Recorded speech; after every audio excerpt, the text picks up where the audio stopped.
বন্ধুরা, আশা করি সবাই খুব ভালো আছেন এবং সুস্থ আছেন। আমার ইউটিউব চ্যানেল মাইসুরের পক্ষ থেকে সবাইকে জানাই আন্তরিক শুভেচ্ছা।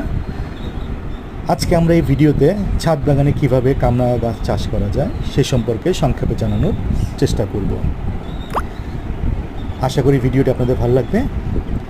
এই ফলটির উৎপত্তি মূলত দক্ষিণ পূর্ব এশিয়ায়, স্পষ্টভাবে বলতে গেলে বাংলাদেশ, ভারত, থাইল্যান্ড ও ফিলিপিন্সে বলে ধরে নেওয়া হয়। ফলটি হলুদ সবুজ রঙের এবং পাঁচকৌণিক আকৃতির হয়ে থাকে। গরম ও আর্দ্র আবহাওয়া এই গাছটির জন্য খুবই উপকারী। দোআঁশ মাটিতে এই গাছটির ফলন ভালো হয়ে থাকে। ছাদ বাগানের ক্ষেত্রে 20 থেকে 30 লিটার টবে এই গাছটি লাগানো যায়।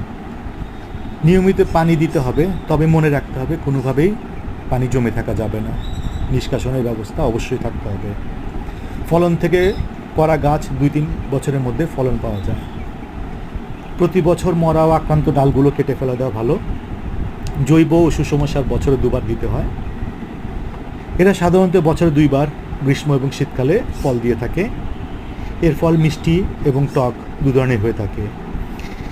এর ফল কম বেশি সবার জন্য উপকারী, কিন্তু যাদের কিডনির সমস্যা আছে তারা এই ফলটি অতিরিক্ত খাওয়া থেকে বিরত থাকুন। আশা করি ভিডিওটি আপনাদের ভালো লেগেছে। এই ধরনের আরও ভিডিও পেতে চ্যানেলটি প্লিজ সাবস্ক্রাইব করুন। ধন্যবাদ, ভালো থাকবেন।